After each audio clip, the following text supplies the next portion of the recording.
The other part, the next part is strategy.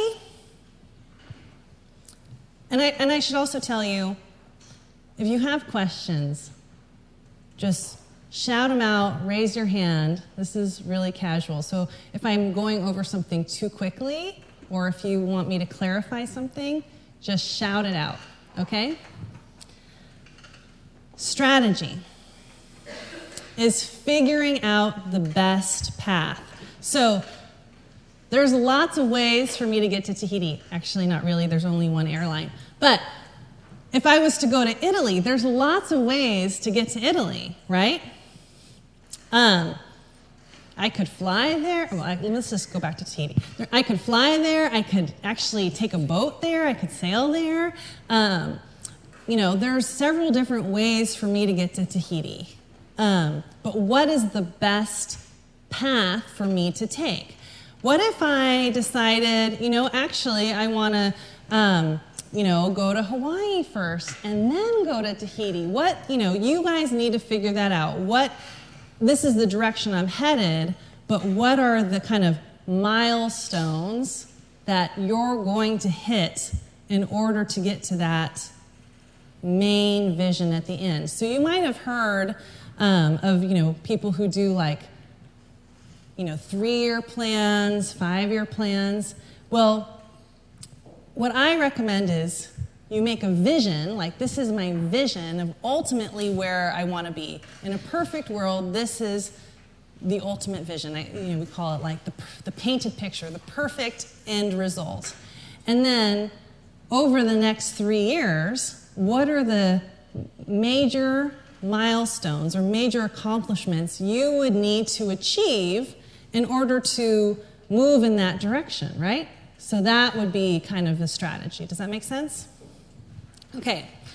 And then leadership is getting the right people doing the right work, which means the people on your team knowing that this is where we're headed. We're all headed in this direction. Come on, people. Have you ever tried to get a group of people to head over here on time? Come on, let's go.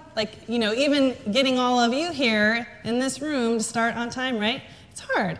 So we're going to come over here. We're going to go this way. And by the way, we need to get this done.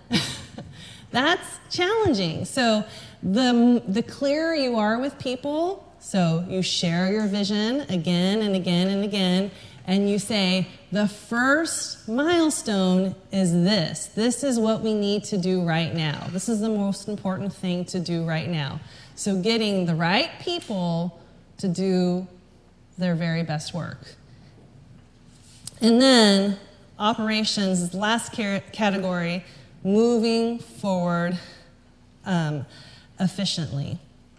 So, and we'll talk a lot about that. It's just about not wasting time, having people doing the skills that they're actually good at, right? Including yourself, using your unique skill set, and not avoiding waste and rework and all that other stuff. So we'll talk about that a little bit later today.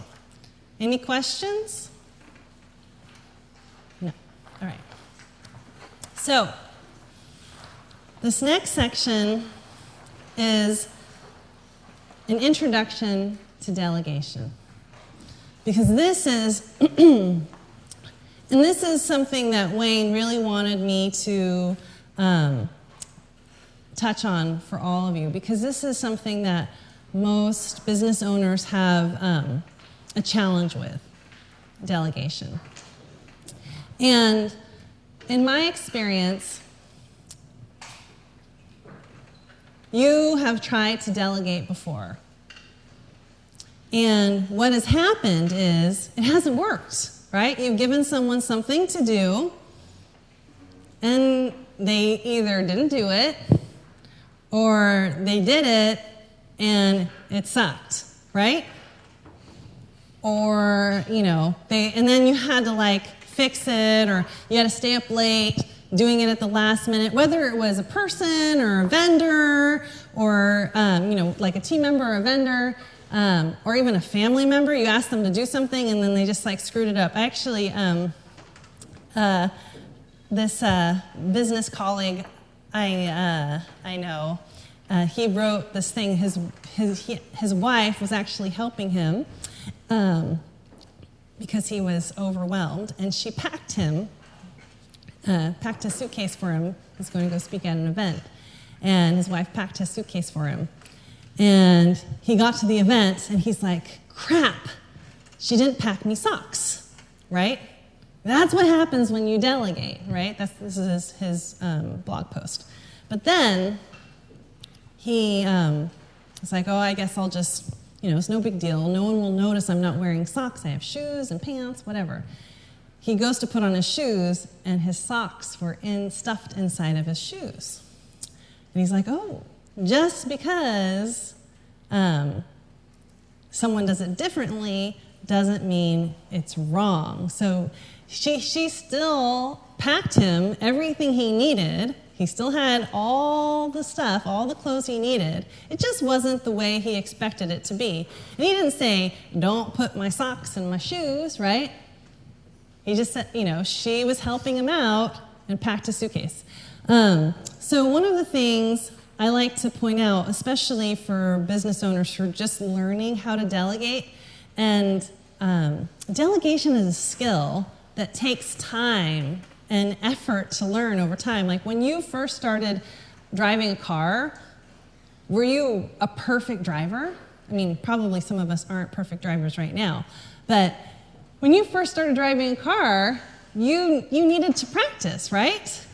It took you a second. It took you a second to, learn to steer and, how much gas to put on and when to apply the brake, right? You weren't born and magically, intuitively you didn't magically know how to drive a car. So the same thing applies to delegation. People assume that they should magically know how to delegate, and that the person they're delegating to should just magically read your mind. That's just not how it works. So I have some really great tips and rules around delegation that I think will make a big difference for you guys in this section, so I'm going to spend quite a bit of time on that. And so when you delegate, the first thing I want you to know, and I bolded this in the book, and I think I even have a slide about it. This is it's my rule number 1. I have a lot of rules. I don't think I cover, I think I cover 2 of them in this talk today, but my actual number 1 rule in my business and for you is when you delegate something, you're still 100% responsible for it, no matter what. You're still responsible for it. So if you think about that, you gave it to someone, and you're like, I'm giving it to this person, and now it's out of your mind. You forgot about it, right? That's probably what happens when you delegate it. And then you're like, oh crap, I need that thing now. Hey, Johnny, did you do that thing? And then Johnny's like, oh, maybe he did, and he's like, here's what I did. And then you're mad because he didn't do a very good job, right? Something like that. Or he's like, oh no, I didn't, I'll do it right now. It's something like that, right? Does it sound right? Yes. Okay. So the better way to do this, if you're 100% responsible for it, is, Johnny, here's what I want you to do. Here's how I want you to do it. Here's an example. I'm going to follow up with you in 2 days to see your progress. Does that sound good? Johnny says yes. 2 days later, Johnny, let me see your progress. Johnny gives you progress. You look at it and you're like, here, Johnny, here's some changes I would make. Keep going. It's due in 2 more days. Johnny finishes it, turns it into you in 2 more days, and you're like, great work, Johnny, and then you fix whatever else you want to fix. Do you see the difference?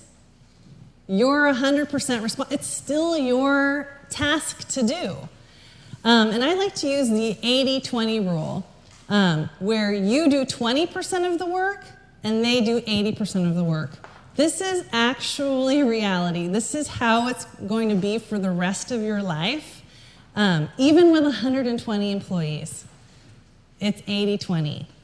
I have 20% of the work for 120 employees, and they do 80%. But you know what? 20% is not very much. And we get a shit ton. I'm sorry, I swear a lot. I'll try not to swear.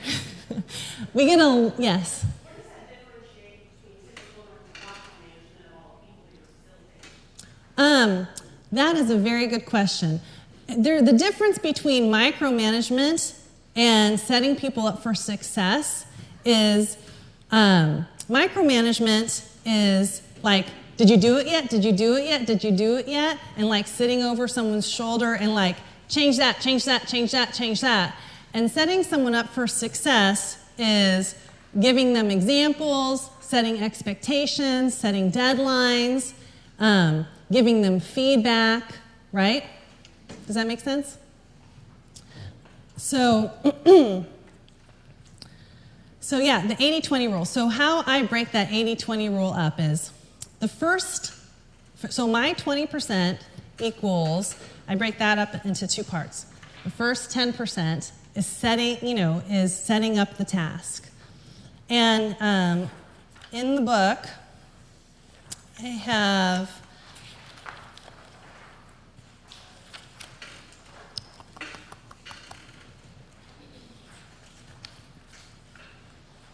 on page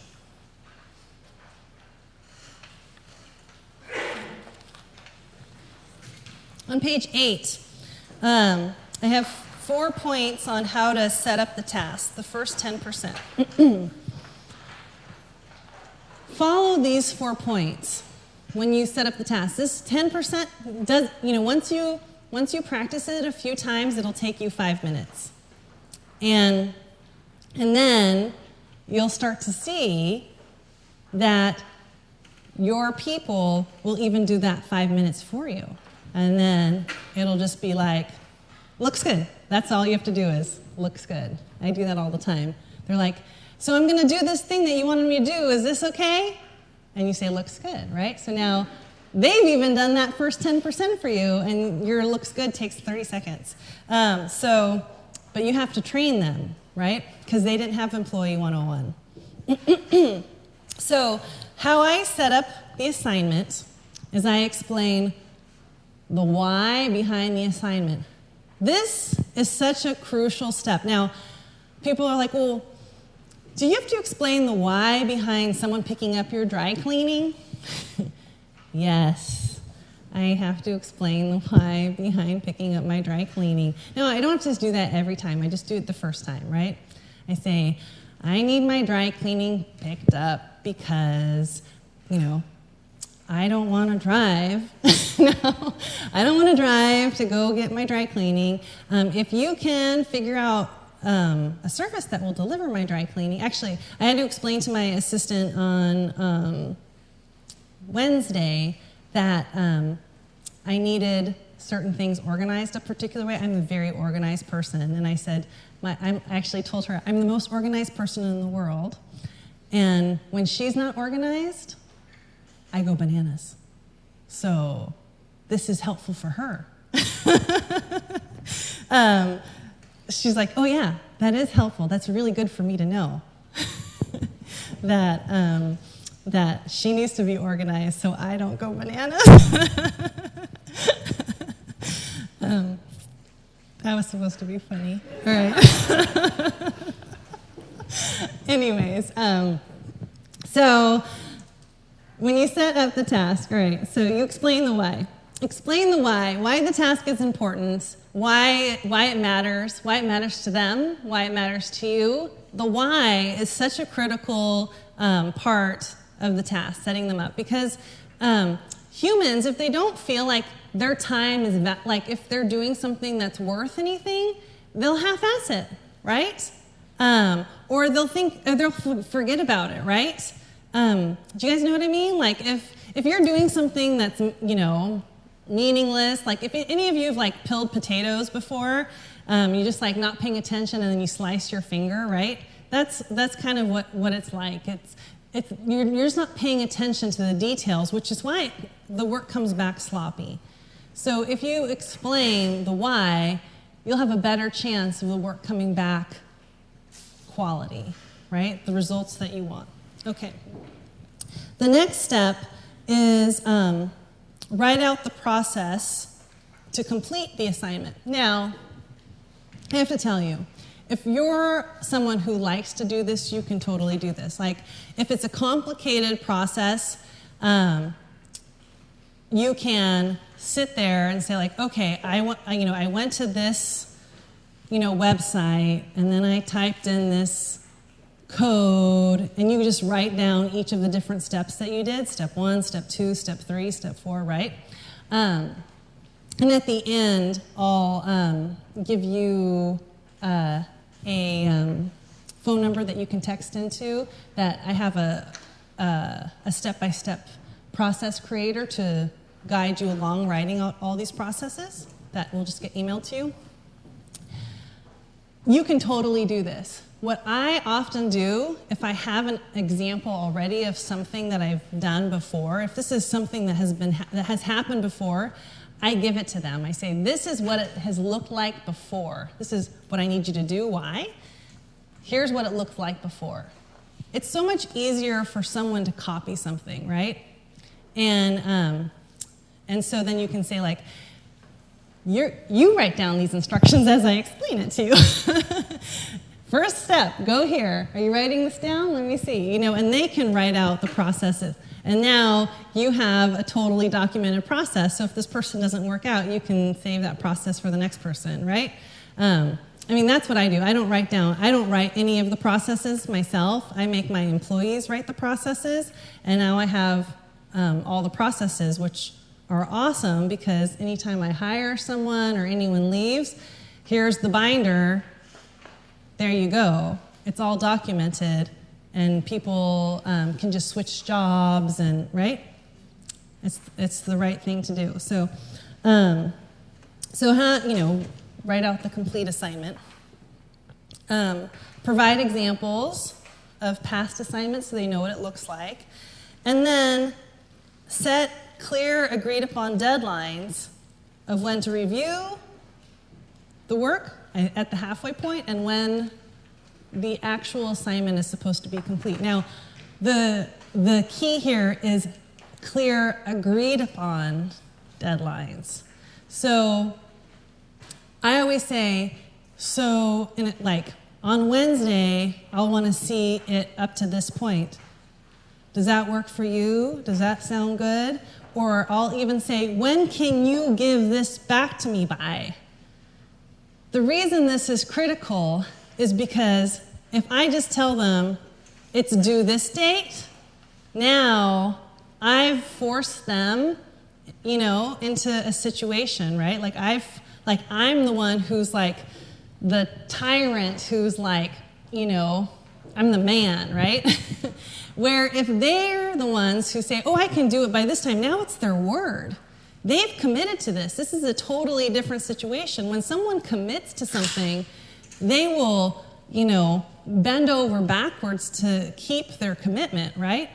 So that's a critical step too. So make sure you ask them, can you do it by this date? Or when can you do it by, right?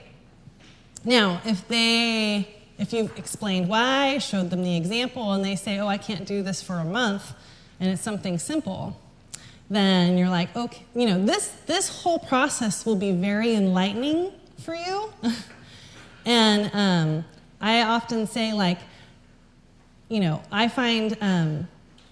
often say to every single employer I've ever worked with that there's a long line of people waiting to work for you. Every single person that's on your team is totally replaceable. And so if if you are in a situation where you're dealing with someone that it's just totally unacceptable, that is okay. You're never, you're not beholden to this person.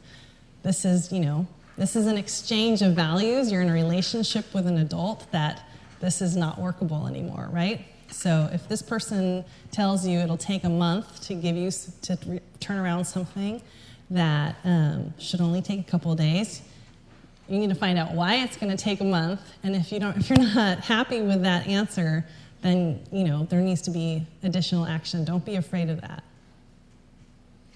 But we're not covering that today.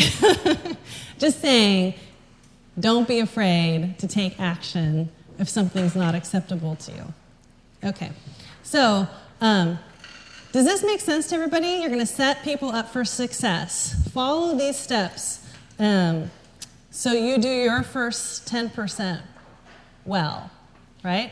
And it doesn't have to take long. Do you guys see that? It doesn't have to take very long. It's really quick.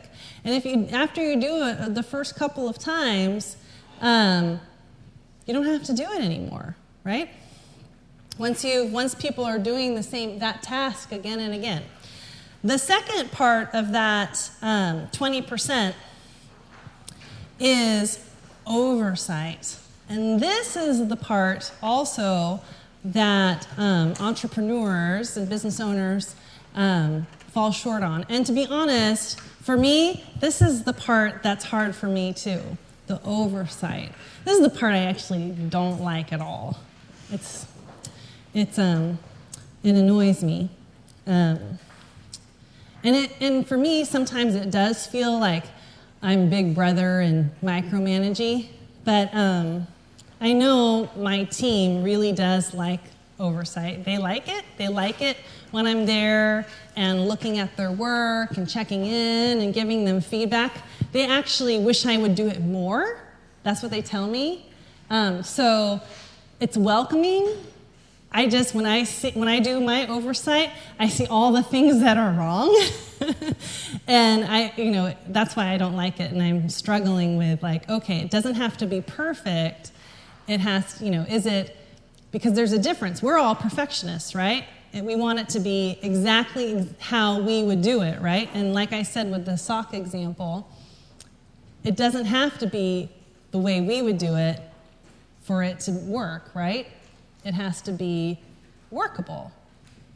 So that's personally why I don't like oversight, but I do it anyways because that's my job. And I actually do oversight as a scheduled item, like an appointment, because I don't like it so much that I put it in my calendar and make myself do it, like a workout, like in the morning, I schedule it.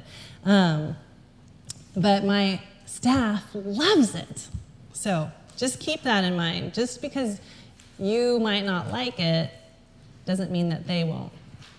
And actually, my staff loves it when that first part too. They love it when I set up the tasks for them. So the oversight on tasks is that midway check-in, I check in on that task.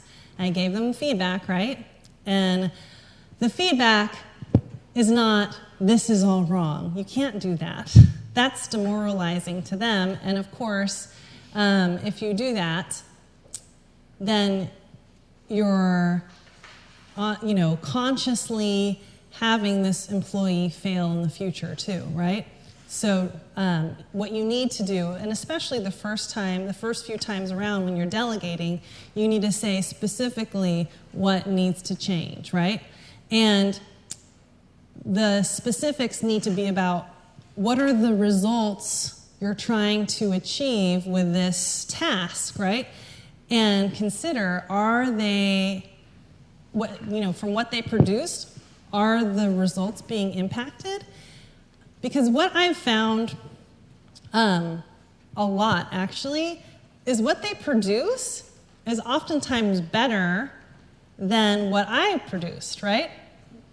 Like I said, I'm not a designer, and if I delegate something to a designer or a writer, it's like amazing. I'm like, whoa, this is beautiful. It's so much better than anything I could have done, right? But not just those people. There's, if someone has the time and I've given them the opportunity, they want to impress me, right? They'll want to impress you too. You're the one signing their paychecks, right? So they'll put in the effort and they'll really think through something that's quality. This is a really great way to weed out someone you want on your team and someone you don't want on your team too. Because if you set up the task properly with the why, and here's an example, and they come back and they deliver something beyond your expectations, this is going to be a really great, you're going to be like, this is someone I'm going to give more responsibility to, right? But, so that, I'm not going to go in, that much depth with those people. But the person that the task isn't that great, I'll talk about those people. So give them some feedback and say, change this and why. This is why we would do it this way. Remember when I told you, here's why we're doing the task, here's the results we're trying to get, here's the purpose of it, and when you did it this way, it defeated the purpose. So we have to we have to change this thing, right? You won't have to do it that much, I promise you. But just make sure you're not just tweaking things to make it look like the way you did it. Does that make sense? Do you guys understand the difference? Okay. And never just say, I'll just do it myself. Don't do that. That's also demoralizing. And remember, this is a skill. You're learning how to delegate, right? So if you say, I'll just do it myself, you're not learning anything, right? So this is about you learning to delegate and about giving your staff the opportunity to impress you and to take on more, right? So you did your midway check-in, and then you followed up with them when the actual assignment was due. So that is for tasks. The other type of oversight I do is whenever I ask, ask someone to do something, like a quick thing where I didn't have an actual task set up, where you just say, hey, will you call so-and-so, right? Do you guys ever do that? Call so-and-so, make an appointment, whatever. Just like little quick things. They're all in your email, right? All of these little assignments that you've handed out, little quick tasks. They're not really long processes. They're super simple. You can go through your sent items in your email and just follow up with people and just actually copy and paste status. Because what I want people to get in the habit of is letting me know when it's done.